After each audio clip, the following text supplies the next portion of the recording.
با خیالت خواب گلها را کنم تعبیر من.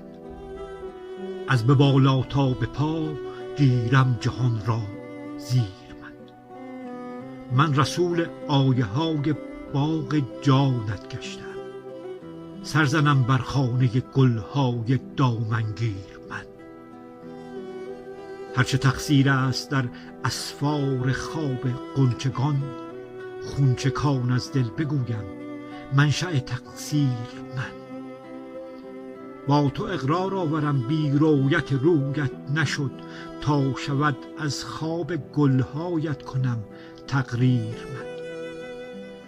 در قضاها قدر جان خویش میگیرم قدر، از قضای دیده ات تا میکنم تغییر من. با نگاهت تا نگاهم میشود گاهی نگاه، اعتبار هر غزل را میکنم تفسیر من. گر بخندی از عنایت تا به غایت ها روم، نوشخندت را کنم با قصه عالمگیر من.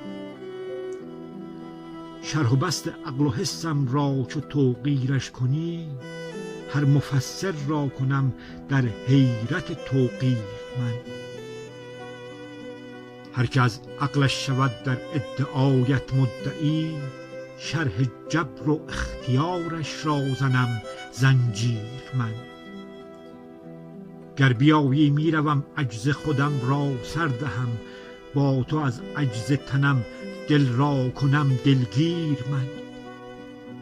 فتنه چشمت خیال کشتن جان گر کند، فتنه ها را در بغل گیرم به صد تدبیر من. سخره گر دارد رقیبم عقل خود را کم کنم، نغمه ها خوانم به سودای تو در تسخیر من. صورتت حسن جمالت را به اجمل میبرد، آینه گیرم به رویت با دو چشم سیر من. هرچه خسران است بی چشم تو می آید پدید، عاشقانه سر زنم بر دولت تخسیر من. تا سحر هنگام حاجاتم مناجاتم شود، سر دهم صدها غزل هنگامه شبگیر من. گفته بودی احسن اکسیر عشقش داده ام، بی جفایت گو چه کار آید گرم اکسیر من.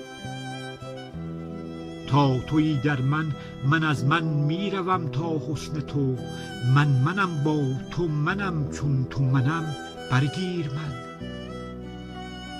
طالبا از من گذر تا در غزلهایت رسی، بر مقام آن نگاری کو بگوید میر من.